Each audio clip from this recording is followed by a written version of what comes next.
Good morning. It's Thursday morning, and that means it's time for Garland Nixon and Scott Ritter to try to figure this mess out. Let's talk.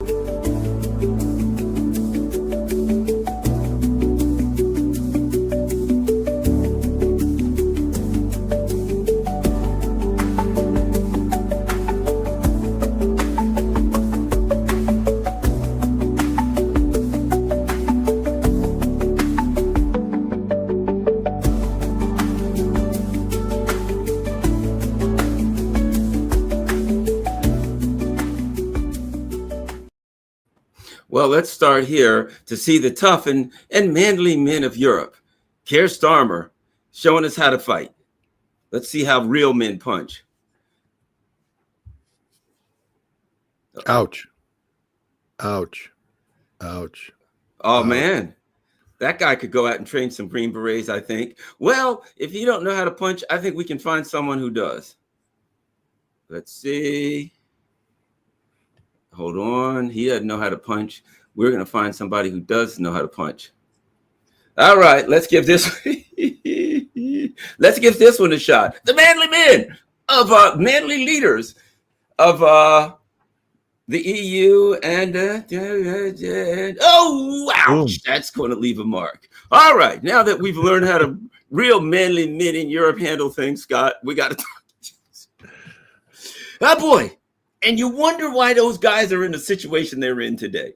One guy's punching like, he's like, what am I?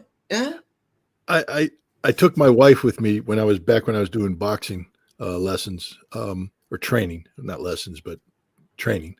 I took my wife because it's the greatest cardio workout in the world. Oh yeah, isn't it? Oh, you do it right. You finish literally in a puddle of sweat and mucus because you're dead if you do it right. And I was doing it right.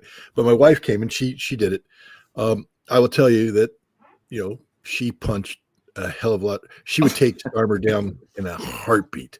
I'm not bragging. I mean, I don't claim to be Mike Tyson or anything like this, but I will say that when I was doing my heavy bag workout, I broke the chain that connected the bag to the roof and brought it down. Now that may have been because the chain was improperly put up, but come on, man, that bag's not hurting. Get some hips into that, man. Get some hips. You got no hips. Oh, vote labor. Oh man, people are scared. Well, vote labor. That probably explains why he can't punch. But yeah. I don't know. I mean, it is what it is, and I mean we're making fun of it, but good Lord, yeah, that's all I'm going to say because I don't know if Winston Churchill could have thrown a punch in his older age. I don't know, if but man, if you're going to sit there and talk like you're a guy, I mean, and again, I'm going to get in trouble because it's going to sound sexist as hell, but if you're going to sit there and talk like you're somebody, talk tough.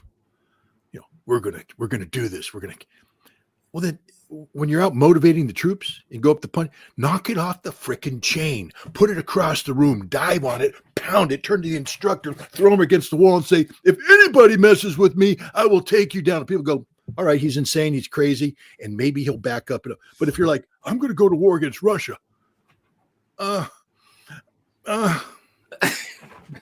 and Putin's like, can you imagine Putin's looking at that like, oh, really? That's this guy here? Let's see. Now he punches me, down. Okay, exactly. Down. 400 different ways to put that guy down. But anyways, I mean, again, I don't want, we live in a world where, we're not in the medieval times anymore. And I'm a bit of a caveman. I'm a bit of a caveman. We don't have to run around and bang things with clubs and wear armor and do all that kind of stuff. And so there's a role for the cerebral man, but not when you're talking war.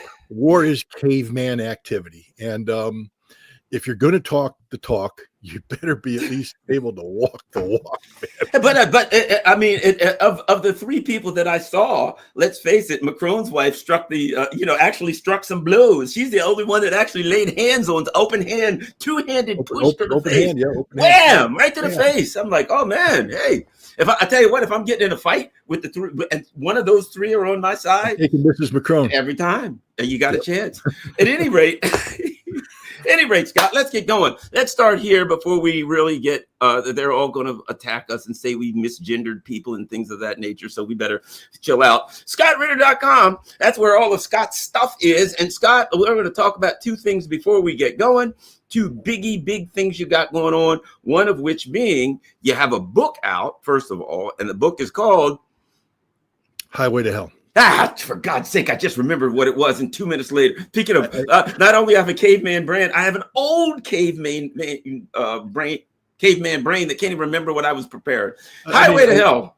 I picked one of the best AC/DC songs out there to help remember it. So, but Highway to Hell is the Armageddon Chronicles from 2014, 2025. And basically,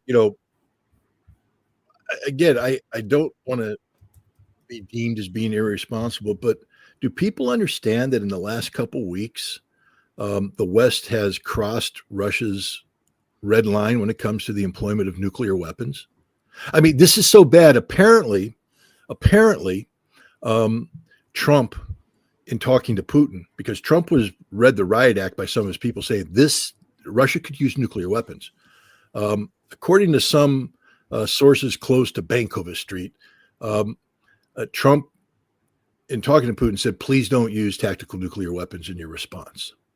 And apparently Putin couldn't give that assurance. That doesn't mean that he's going to. Right.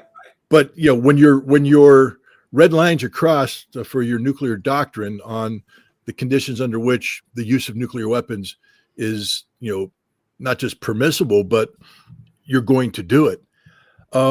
This is a serious business, because if Russia doesn't respond decisively, then their declaratory policy, the whole purpose of publishing that nuclear doctrine, goes out the window, because everybody's going to say, well, he's bluffing. So I don't think Russia is going to use tactical nuclear weapons, but I do believe Russia is going to respond using strategic rocket forces, Oreshnik. And I think it's going to be done in a manner which lets people know that the next time this happens, Rybkov, the deputy foreign minister, has said that Russia's been operating with maximum restraint. And I just want your audience to understand what that means. The Ukrainians have assassinated 3 Russian generals in Moscow. If you do that to America, we take you off the map. Okay, they've killed Ukrainian politicians that have taken exile, and they've killed them there. They've killed journalists. One very close to a man who's called Putin's ideologist, Alexander Dugin. They killed Daria Dugina, his daughter. Maxim Tatarsky was blown up in a St. Petersburg cafe. They've been attacking bases and trains, and they've been flying drones into civilian buildings, and the Russians haven't done anything. Hey, Scott, can you imagine if another nation state started blowing up trains in New Jersey?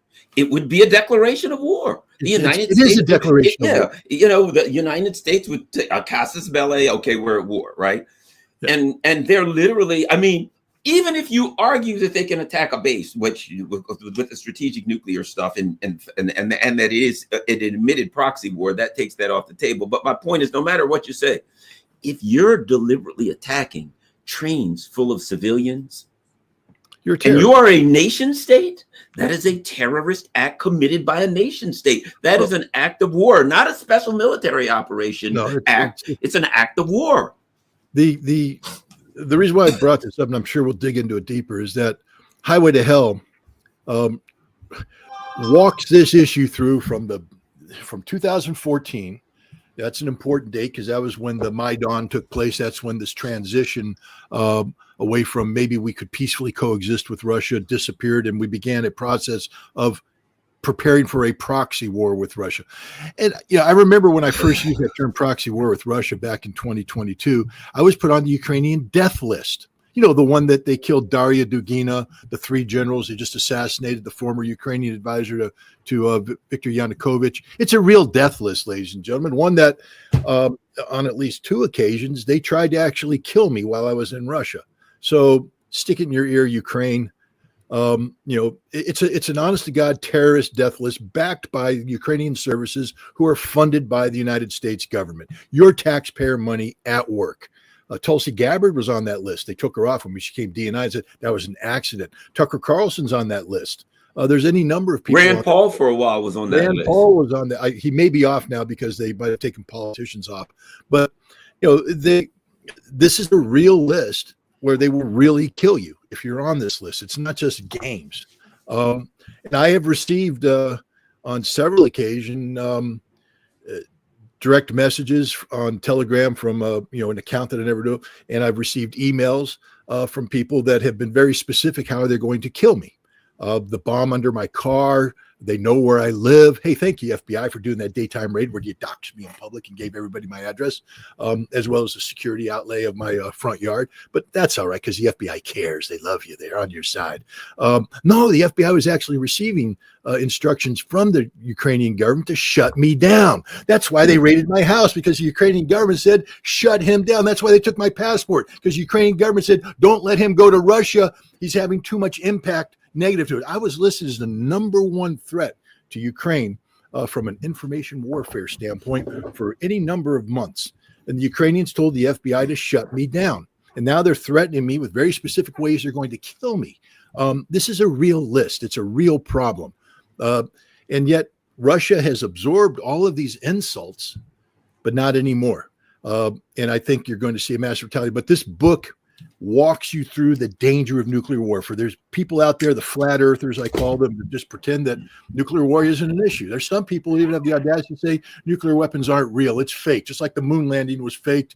Nuclear weapons are fake. No, they're as real as they get. I know. And they can be used, and they will be used, and they were almost used. They could have been used just last week. Did you wake up in the morning? 2 weeks ago. Guess what? 2 weeks ago when they tried to kill allegedly, we don't know for sure, but the word is that there was an assassination attempt with drones, whether it was or not. That is another thing. They are doing things that absolutely fit the criteria for a nuclear response within 100%. the context of the nuclear doctrine of the Russian Federation. If you kill President Trump, if you're a nation, let's say Iran, we're sitting there talking posh about, but let's take it worse. Let's say we're in a regional conflict with Iran where we're bombing Iranian sites, they're attacking this, and all of a sudden the Iranians come out and they assassinate the president of the United States. You do understand that Iran will be taken off the map at that point. They will cease to exist. And any nation that facilitated that will automatically be taken out too. So this drone attack against Putin, which did occur, by the way, it's Ukrainian propaganda that it didn't. The Russian military has said straight up it happened.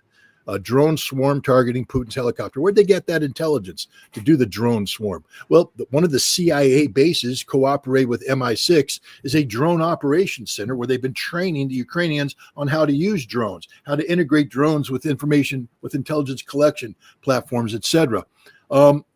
You think if the CIA and MI6 trained the Ukrainians on drone operations, and then the Ukrainians carry out a mass drone operation designed to target the president of Russia using intelligence gathered by the West, because Ukraine doesn't have the ability to gather real-time intelligence in that nature, maybe you might think that if Putin did die, the Russians would say, gosh, that's a preemptive assault on us that could trigger an overall attack. We're going to go ahead and take everybody out. That's what our doctrine says. A couple of years ago, the U.S. said, yes, we're practicing a decapitation strike on the North Korean leadership. And the North Korean leadership, what did they say? They said, we got everything set. If that happens, we automatically fire all of our nukes off at the U.S. You know what I mean? I mean, that's what any country is going to do. The term is decapitation strike. And if you do that, some of them have the dead hand stuff or whatever. But if you launch a decapitation strike against a country, that implies that you're wiping out the country, that you're completely destroying it, taking it over. And of course, a country that has nukes, that's what they have them for, to deter such a thing. And whoever country that, if they got one nuke, if you launch a decapitation strike, they're going to throw that one nuke at you. That's what they got it for. That's at any rate. So anyways, our Highway to Hell covers that. But there's two other things. Trump Watch, just another podcast thing I'm doing. We interviewed Ted Postal last week about Golden Dome. If you guys want to know why there will be a nuclear war with Russia, Golden Dome is it. Wait a minute, Scott, that's a missile defense system. No, it's a provocation. The A will never work. B, we can't afford. But C, as we seek to implement it, will require Russia to take actions to defeat it if it would work. And remember that it's not just a missile defense system. It's a missile offensive system, meaning that we're going to weaponize space in violation of the Outer Space Treaty. But what the hell? It's just a treaty, right, guys? Doesn't matter. So we violate that. Now we can preemptively take out Russia's early warning satellites. So the Russians, every time they look at something up there, have to think they could take it out. What if there's a glitch? What if I'm the Russian satellite operator and I just, we just had a bad day and went glitch, my satellite's out. Now, do I go, just, Alt, delete, Control, F4, whatever, see if we get it back up? Or do I go, boss, remember when you said things we have to be on the alert for a preemptive nuclear strike against this? One is the silencing of our early warning detection satellites. They just went out. Now they call Putin, pull out the suitcase and say, according to our calculations, you have 11 minutes to make a decision about launch or it's too late. And Putin will go, launch. And now we're dead. And suddenly go, it came back up online, but you can't recall the missiles. I mean, this is the insanity of Golden Dome. So Ted Postal, Trump Watch. And then I just finished a very good interview that'll come out next week with Larry Johnson, where we talk about the intelligence community in Trump and some of these failures. Did Trump know about the assassination attempt? Did he know about the missile attack, if not, or the attack on the bombers? If not, why? Because these almost took us to a nuclear war. So Trump Watch is another program. The last thing I want to say is, because people say, Scott, you're very good at identifying problems.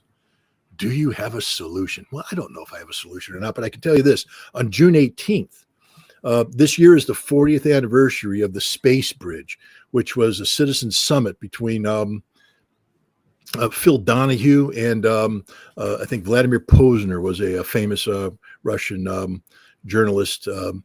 And they did the Space Bridge. It was Seattle and St. Petersburg, or Leningrad at the time, bringing citizens together, talking, having a dialogue. And it started breaking down the wall that exists between the United States and the Soviet Union that led to Glasnost, Perestroika, the better relations, et cetera.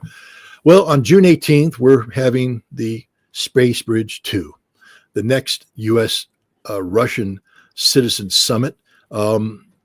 The U.S. side will be done on Kingdom, New York, at Gerald Salante's fantastic, Mohican hotel. We've converted it into what we call the American Cafe, and we will be linked up with to a theater in St. Petersburg, where Alex Balabanov, who will be my counterpart, will be assembling the Russians, and we're going to do it all over again to begin the process of dialogue, to begin the process of communication, to set the example to our someone in the chat. I don't read the chat, Scott. They're like, why did you get named, Scott? Why didn't Mearsheimer get named? Why didn't Sachs get named? They're out there beating up on you because they ain't doing shit. All right. I actually do stuff. I actually go to Russia and build bridges and make connectivity that ends up having things happen. This is why they want to stop me. This is why I want to stop Garland. This is why I want to stop all the people that have come together. Garland and I, together with Judge Napolitano and others, we helped prevent a nuclear war last year. Now, we're not going to get any medals draped around our neck or anything like that. But I could wake up every morning and say, hey, Garland, thanks, man. Thanks. Every time I go for a walk with my wife, or I see my kids or my neighbors, I walk my dogs, I can say, hey, Garland, thank you. Thank you for allowing this to happen. Because if it weren't for Garland, if it weren't for the judge, if it weren't for me, if it weren't for others, we could very well have had a nuclear war last December when we were this close. The Russians were fed up with Biden, fed up with Biden was ready to go to war. A lot of people don't realize that. Joe Biden's White House had made the decision in December that they were prepared for a nuclear exchange with Russia, that we would win. That's how sick these guys were. You had the director of plans of Strategic Command briefing a think tank in Washington, D.C., saying, yeah, we're ready for that. We're ready to do it, and we think we'll win.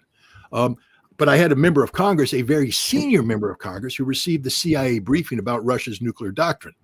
And I said, does the CIA think that Russia's bluffing?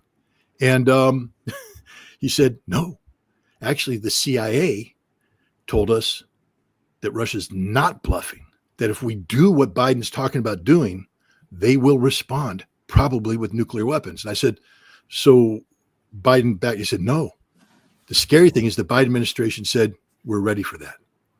They were ready to go to nuclear war. How many of you guys were getting ready for Christmas going, or Hanukkah or whatever the hell you celebrate? Because it doesn't matter. I don't mean to be dismissive of you, but you're going to be dead.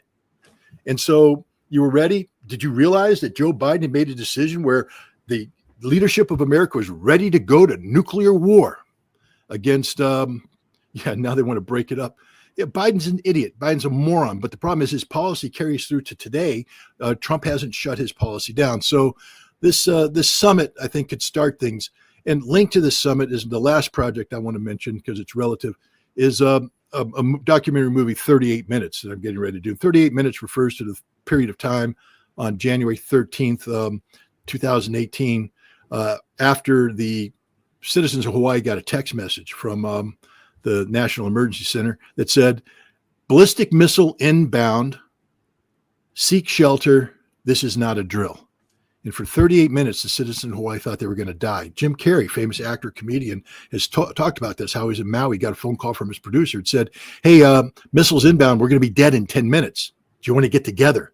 He's like, I don't want to be in a car when this happens. He went to the beach, and it went through his mind, and he had to settle that he was going to die. People were trying to call their families in tears, figure out what to do. Helplessness. And so I want to introduce people to that fear and then ask them the question, if you could go back 6 months, what would you do to stop it? Knowing that you're going to die, that if nothing changes, you're going to die. It's going to happen. This event will happen. What would you be willing to do to prevent that from happening? And why aren't you doing it now? This is the challenge I have to everybody who's watching the show right now, because Garland and I are telling you straight up, you almost died last December. We helped create a situation, conditions that prevented that.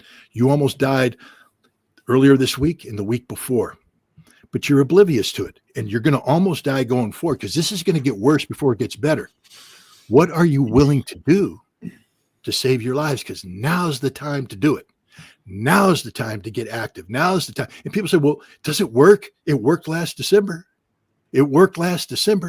So it can work again, but it doesn't work if you sit on your ass at home and do nothing but scroll through and troll, Garland Nixon's show. You watch the show, but then leave and get empowered. Go out and do something, because if you don't do something, one of these days you're going to get that text message on your phone, and you're going to sit there and say, damn, I should have had a V8. Yeah, exactly. Let me ask you this, because one of the things I've been using lately is crisis points. So we're hitting these crisis points, but the big crisis point is coming now. Will it be tomorrow? Will it be next month? Will it be when? I don't know, but I can put two things together. Let me do this one.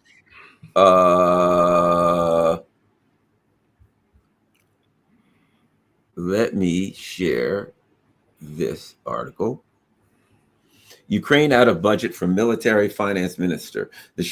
Okay, so number one, and we knew it was just a matter of time. They got as much money as they could from the Biden administration, et cetera, from other Europeans, but they're running out of money, and they're running out of weapons, and they're running out of stuff that was left for them from the Biden administration.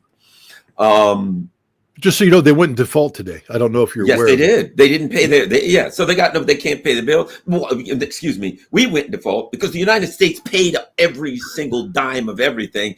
And I have a feeling that ain't happening no more. And that's a major problem for them, right? So here's what I'm getting at.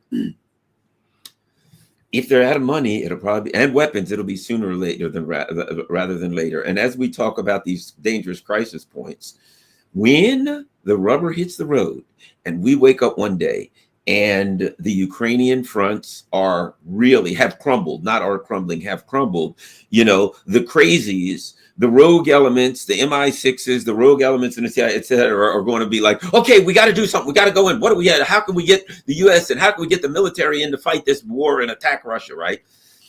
And so here's my question to you, because how are things looking on the battlefield? Again, we can't predict a week, a month. The Russians are never in a hurry. They do what they do at the speed they do it, and they play the attrition war. But the more I look now, Scott, it seems to me that I'm seeing more and more towns falling. I'm seeing the front crumble at a more rapid rate than I'm accustomed to over the. It seems like they're in crisis on the front. It's a huge crisis on the front. Russia has perfected the art of the war of attrition.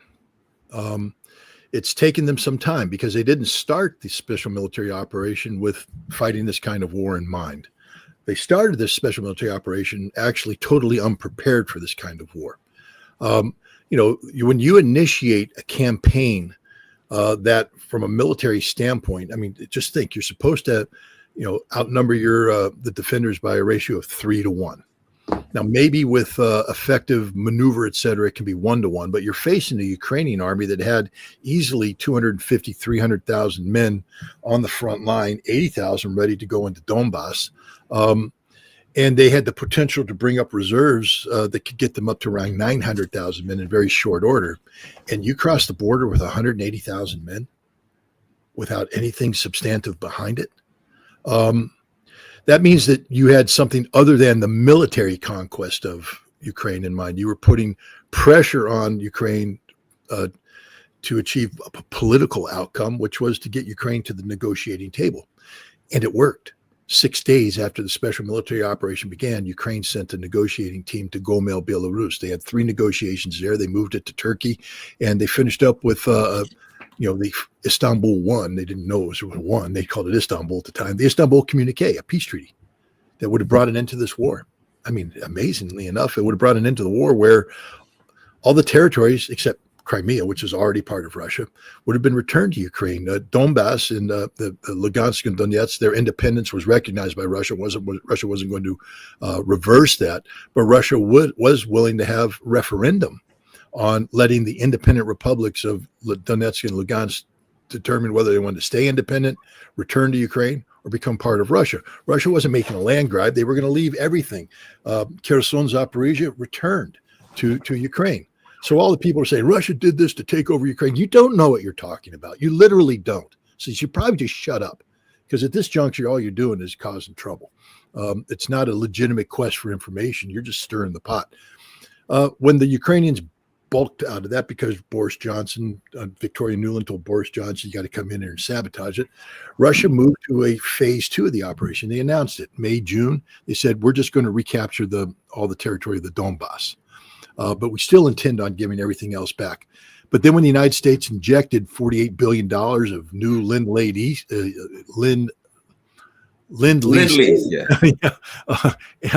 Russia, and then rebuilt the Ukrainian army and launched them on an offensive everybody's like, look how quickly the Russians retreated. Hey, guys, Russia had already evacuated 50% of their troops, part of that goodwill measure. When they withdrew from Kiev and Sumy and Chernihiv, that whole Kharkov region, 50% of the troops had already been left and returned to Russia. The other 50% were not in a active status. They were sort of sitting on their asses thinking that they're going to get ready to be withdrawn too. So Ukraine took advantage of a situation, knowing the Russians weren't looking for continuation of that conflict, but to move out, because the Ukrainians suck. The West sucks. They don't want peace. They want war. How did Russia respond? Holding referendum. Kherson, Zaporizhia become part of Russia. So does the Donbass, the Donetsk and Lugansk. They mobilize 300,000 troops, and they move into the next phase of the conflict, which is now to secure the Russian homeland, because now these 4 territories are part of Russia. They're going to kick the Ukrainians out.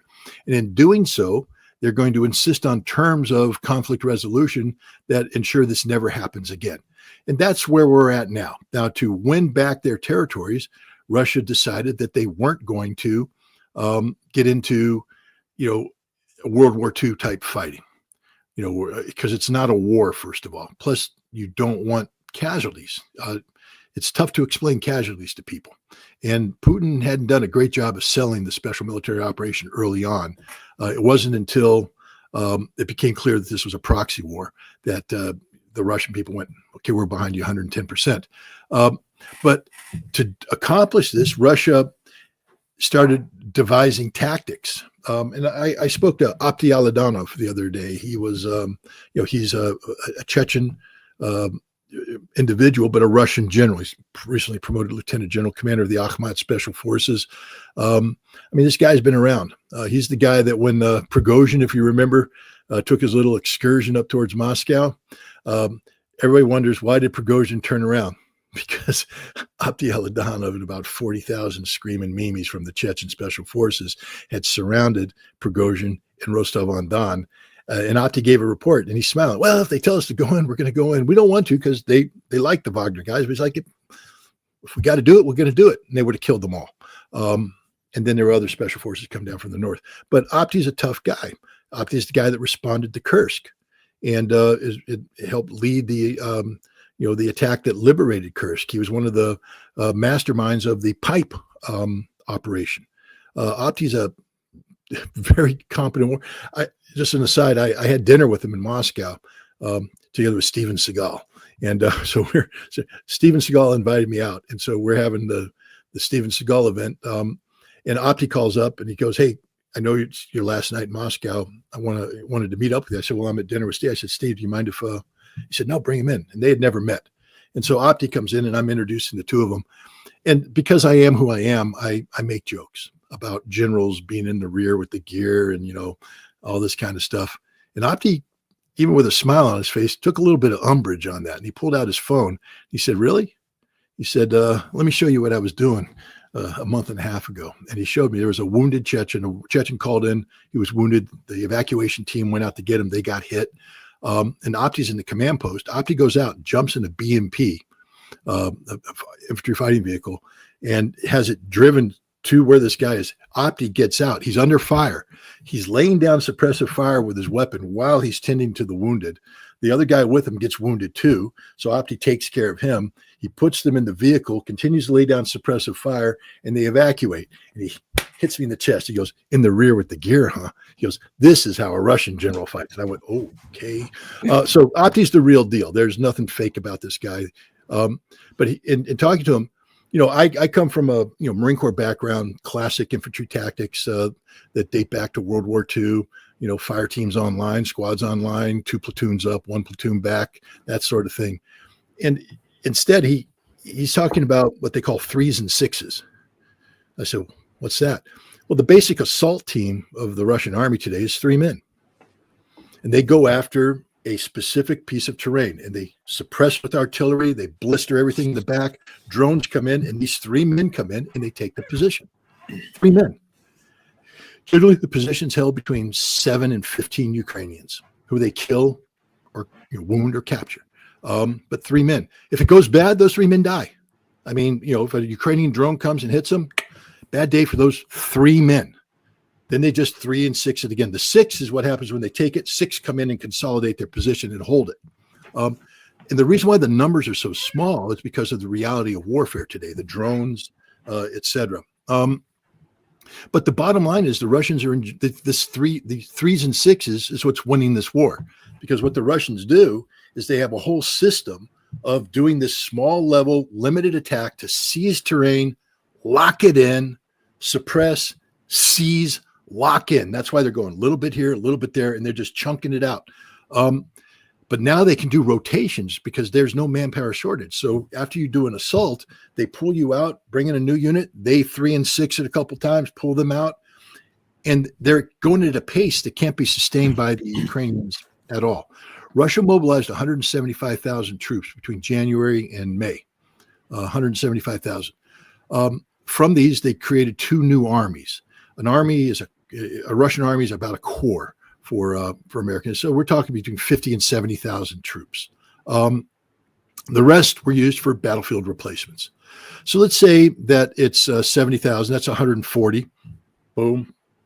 That leaves you 35,000. These are combat replacements. That doesn't mean you're dead. It means that you're what they call irretrievable losses. You've been killed or you've wounded to the extent that you can't be returned to combat duty. 35,000. That's a hell of a lot, guys. 35,000. But Russia is recruiting 30 to 40,000 a month. So in 5 months, if Russia suffered 35,000 casualties, but they're recruiting at 30 to 40,000 a month, there ain't no manpower shortage, and they're building up reserves to do other things. Remember, they expanded their army from 900,000 to 1.5 million, so they've got to do all this other stuff too. Meanwhile, the Ukrainians, they're losing men faster than they can. The casualty ratio today on the front lines about 20 to 1 in favor of Russia. That's just the reality. That's how bad it is for the Ukrainians, and they don't have any replacements. So what's happening on the battlefield now is that Russia is literally advancing, and now the Ukrainians were able to use these swarm drones. I mean, talk to people in Pokrovsk. When the Russians are making good advance towards Pokrovsk, and suddenly they hit a brick wall. The brick wall wasn't Ukrainian defenders dug in depth, although they were. Russia could chew those apart. The brick wall was suddenly having literally tens of thousands of drones swarm over you. And if you moved, you got hit. I talked to a Russian that said in order to do a rotation out or to get ammunition stuff, the soldiers had to crawl for 1.5 kilometers. Crawl. And it took them over a day because if you got spotted, the drone came in and got you. So the advance stopped. What did the Russians do to respond to that? They developed counter-drone tactics. Now, the most dangerous job in Ukraine is a drone operator because the Russians have broken the code.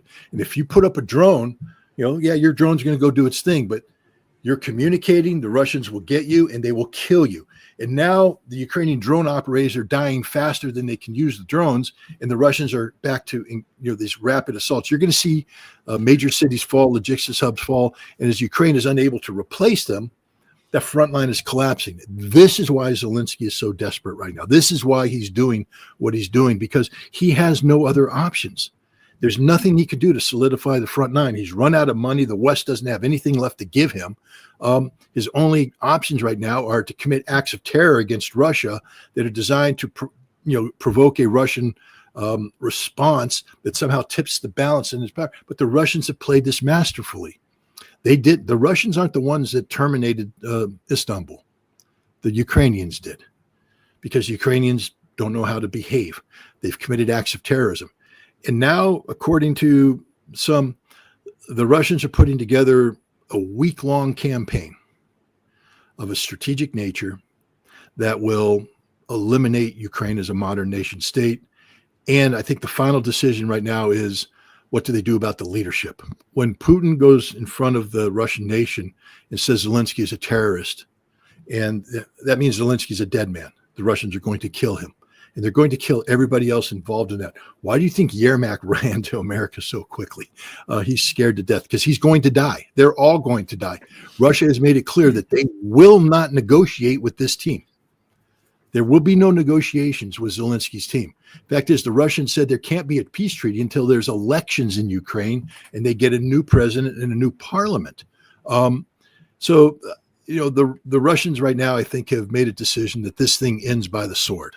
And that's where we're at on the battlefield, because this isn't just talking. This isn't Keir Starmer talking about being a tough guy and then coming out and going, all the people were saying, why is Garland showing this tape now?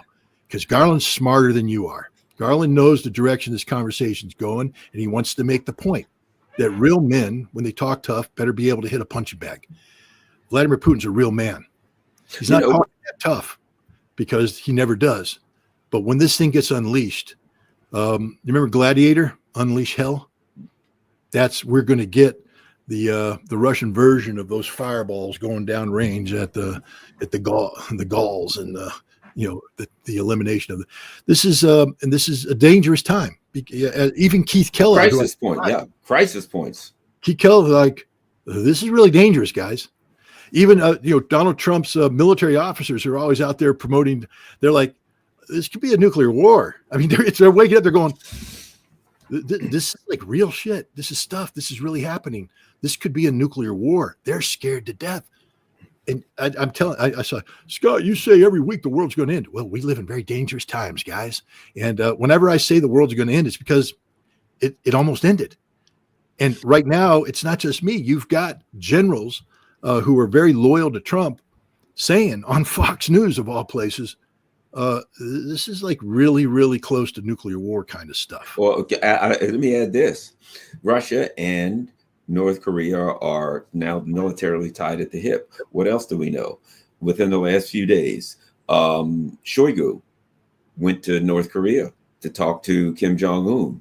What about? Number one. Number two, Kim Jong-un said, we're with the Russians 100%. No matter what happens, we're there to fight with them, right?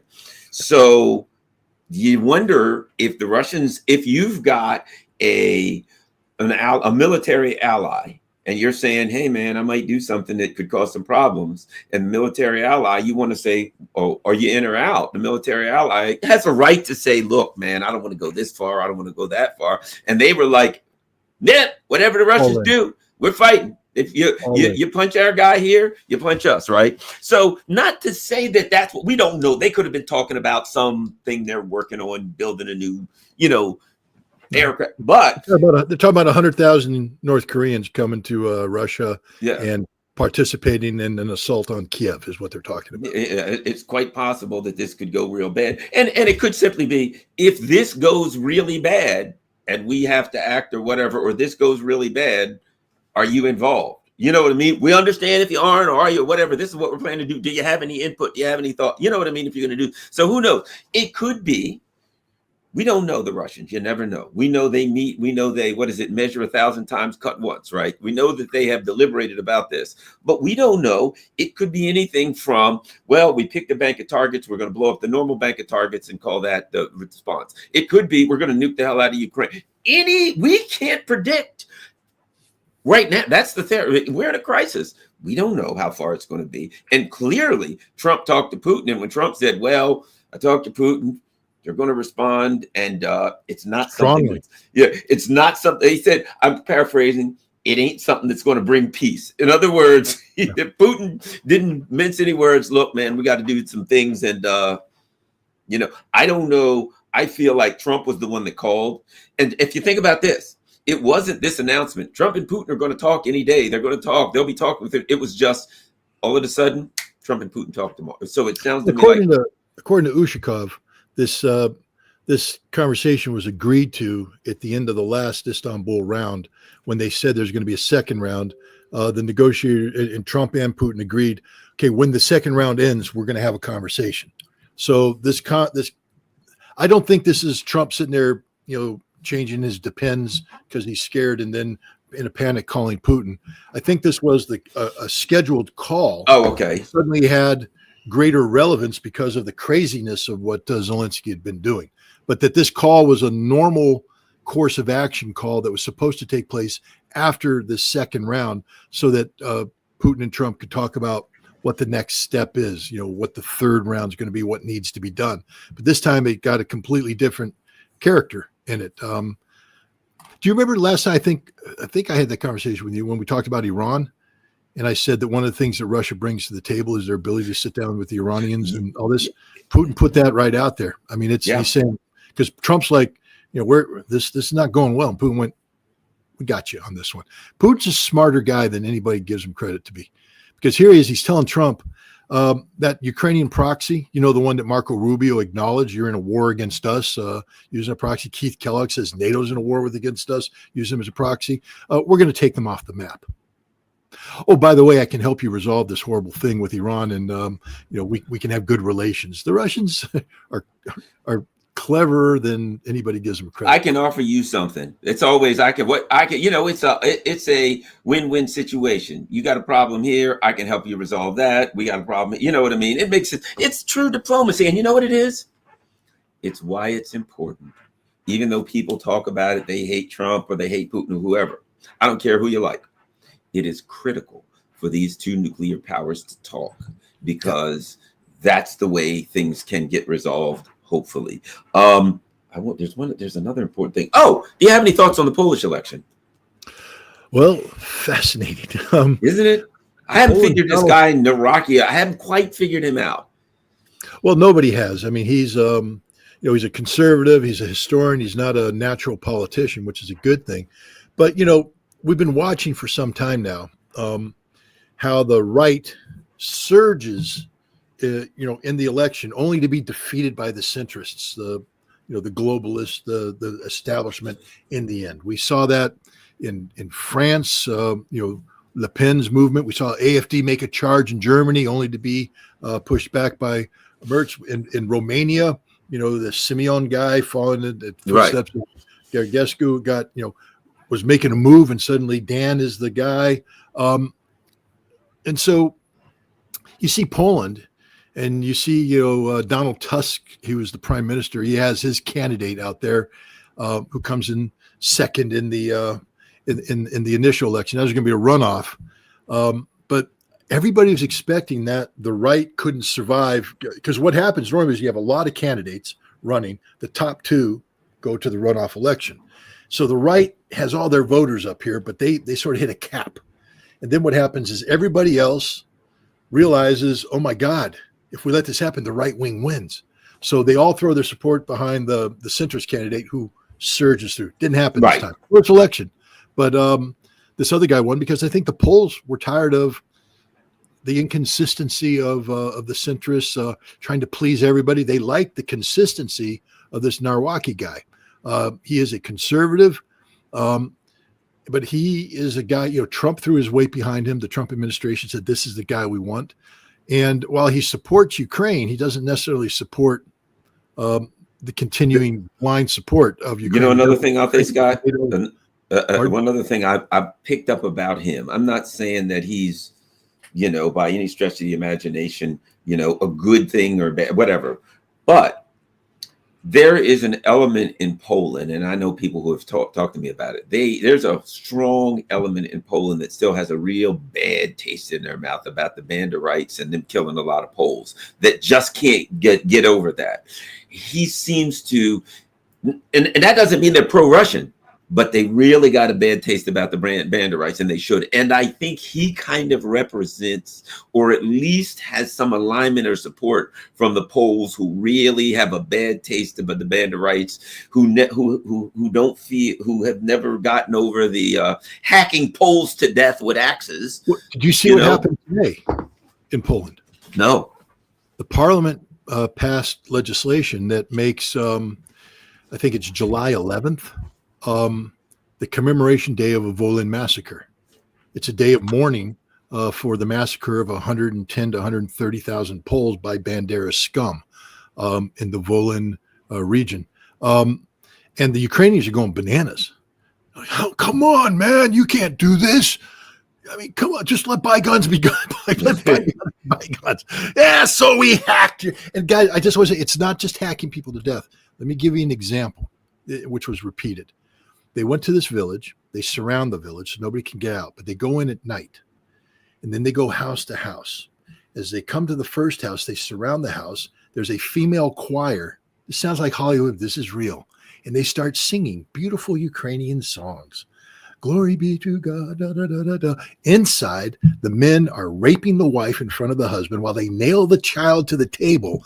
And then while the child's still alive, they disembowel the child, cut off the arms and legs while the mother watches. Then they gouge out the wife's eyes, rip her belly open, rape her until she's dead in front of the husband. And then they chop him up into little pieces, keeping him as live as possible. While they're screaming, the screams are drowned out by the choir. Then they go to the next house and the next house and the next house until they're all dead. And this has been documented, ladies and gentlemen. This isn't the sick mind of Quentin Tarantino and Hollywood. This is reality. These are the scum of the earth. These are the people that Ukraine today glorifies as heroes, the Banderists, who are doing the same thing, by the way, when the crimes come out about what they did in Kursk, because the Russians are uncovering the mass murder of civilians, all the old people that couldn't leave, all the young people, all the people that got stuck in their basements, raped, murdered, hacked apart by the Banderas. These are the same damn people. They haven't changed. They haven't learned, and we're backing them with our tax dollars because we're good. What the hell not? We support the Israelis. They do the same thing to the Palestinians. Why not support the Ukrainians who do the same things against the Russians? But these are really bad people. So the Poles haven't forgiven or forgotten. They haven't commemorated, and the Ukrainians just going bananas. This is not going to further friendship between our two nations. Well, why don't you apologize? Why don't you come crawling on your knees and beg forgiveness?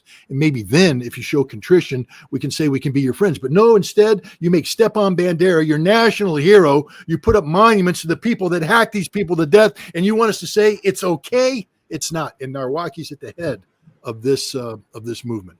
So this president spells bad news. Now, the president doesn't make the laws, but he vetoes legislation. And if the president vetoes it, it's very difficult to get through. This is why Tusk, I think, is calling for a vote of confidence. And it's a good chance that his coalition is going to fall. And so then you get the possibility of the far right winning the parliament. And now you have a problem for Ukraine. This is going to be a big problem for Ukraine. Yeah, I think you're right. And I think that part of this too is this: people in Europe are seeing the writing on the wall that they're not going to have the support for this stuff they used to have. That what we have really, to be honest, to me, is we have rogue elements be they in Europe or the CIA here or Lindsey Graham led in the Senate, whatever. But I don't know how big the element in the Senate is probably so big it's not rogue, but you have rogue elements who are outside of the normal political structure, who are at war with the normal political structure, saying, this person got elected and they want to do X. We ain't going to let them. The people of this country want a peaceful resolution. We ain't going to let them. You know what I mean? And that's what you're dealing with now. And at some point, I think these rogue elements are going to run into reality. And maybe I'm wrong, but they're going to the disruption, which I think really, to be frank, I think it starts with it in London. I think it's coming out of MI6. And Zelensky's an MI6 guy. That's what all he is MI6. Yep. Well, the MI6 has been involved in everything. People have forgotten about the Crimea Bridge. Russia hasn't, but that was an MI6 operation uncovered by them. I just want to tell people, you don't rent a warehouse in, Chelyabinsk for a year and a half, buy trucks, store them there, modify the trucks, bring in the drones, do all the preparation necessary, unless you are an intelligence service that's well established inside Russia. MI6 in the 1990s. You remember Christopher Steele of the Steele dossier? Well, he was an MI6 guy assigned to Moscow at the time. All he did for 2 years was run around and recruit everybody. Because back then, everything was falling. You just run around, you throw money. So you recruited everybody from the shoeshine boy to the politician and everybody in between. And so MI6 United States, CIA did the same thing. We have extensive networks of what we call agents in place. And they're the ones to do it. Now, what's an example? Go look at Desert One, the rescue mission, the hostage rescue mission in Iran back in 1981. Dick Meadows, former Special Forces guy, took in a advanced force team, 2 Special Forces guys out of Berlin and some others who met up with a CIA stay-behind element, Iranians working for the agency. And they helped them rent a warehouse, get the trucks, everything that was going to be used for the rescue operation. The helicopters weren't going to the embassy, ladies and gentlemen. They were going to hide out in the mountains. We're going to leave the helicopters behind, by the way, at the airfield. But the trucks were going to meet Delta, and they were going to drive through the streets of Tehran to the embassy and to the stadium and capture all these people. Then the helicopters would come in, take them to the airport. We'd leave the helicopters, planes took off, all that. But all of this infrastructure necessary for that was CIA stay-behinds. So ask yourself how the hell this happened. Ukraine didn't do this by itself. They fell in on resources that were provided to them by others. And I'll tell you, the CIA isn't the kind of agency that makes their resources available to another. The British do all the time. This was a British operation from 100%. Designed to execute. I'll tell you one other thing, though, and this is the other part of it, though. When you do all of that stuff and they find out, it gives them the opportunity to take it to pieces. Because the other part of it is if you do that and they find out the warehouse and you rented trucks and all of that, they start. Once that happens, yes, you got that in, but they're going to backtrack everything. Oh, they got it. They're going to backtrack everything. They're going to take that thing apart. And I don't know if you remember when the Crocus City Hall thing happened and they captured these guys heading for the Ukrainian border, and they were dragging the guys out of the car, and one guy had a big bandage where his ear used to be. Yeah. Well, when the Russians catch these people, you know what I'm saying? It's not going to. They're not going to. It was a Chechen who took the ear, by the way. Yeah, it's not going to be, what is it, Miranda versus Arizona? Okay, they ain't going to tell them you have a right to it. These people will talk.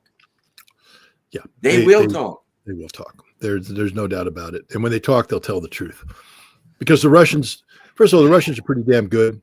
The Russians verify everything. They already have the answer when they ask you the question. And so, they're basically, they ask you the question and you try to spin a story. And they're like, no, let's try this again. Yeah, it ain't going to be. Yeah, we're, I'm just reality. I always say I'm a nice guy, but reality asserts itself. And I understand. And a whole lot of people are going to go down. And the likelihood is, as they trace through this ring, a whole lot of people are going to end up found in the back alley somewhere you know, so they can't be a part of this anymore. The piece of their ear missing. Yeah, exactly. Or rather, the ear will be the only thing that's left. The only thing left. Yeah. Yeah. At any rate, one more time before we go, ScottRitter.com. And your three main. What do we got? We got the Russia House, the book, the Russia House, 2 new interviews coming out, and we've got the Space Bridge coming up on June 18th. I'll be putting some out today on that. We're looking for 50 good Americans who want to come in and have a meaningful dialogue with their Russian citizen counterparts. All right. And before we go, we're going to go out the way we came in. We got important things we got to take a peep at. Let's start with Keir Starmer demonstrating his martial arts skills or something like that. Yeah, good Lord, man. This is one you'll have to, it almost hurts to watch it. Boy, that's a manly man right there. Wouldn't want to tangle with that sucker, buddy. Woo! And that looked like a pretty soft, heavy bag, too. Oh, my God. That's horrifying. And then let's take a look at Macron, because certainly he's a man who knows how to look out for himself. Let's take a look at old Macron here before we go, because... Watch his face after he gets hit. Oh, the whole world saw it. Yeah, he looks like a member of the Three Stooges. All right, we're opening the door. The president. Look at that. And gee, look at that. Look, he's got that look. Oh my God! Listen, one more look here. We got to see the look on his face. There we go. And look, that's too. Ew! Look at that look. Yep. Wait a minute. We got to capture the look. We got to capture the look. It's the best.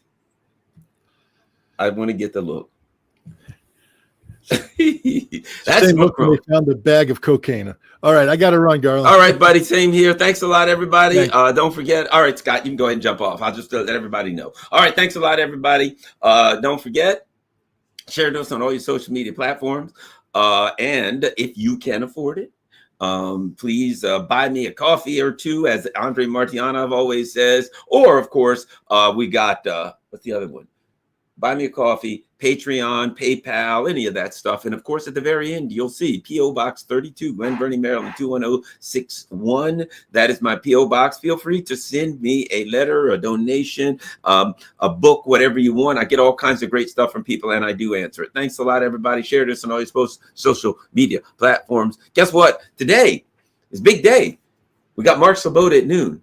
We got Larry C. Johnson at 3, and it's tonight, 9 p.m. This is all Eastern Standard Time. Andre Martianov, that's going to be funny. We're out.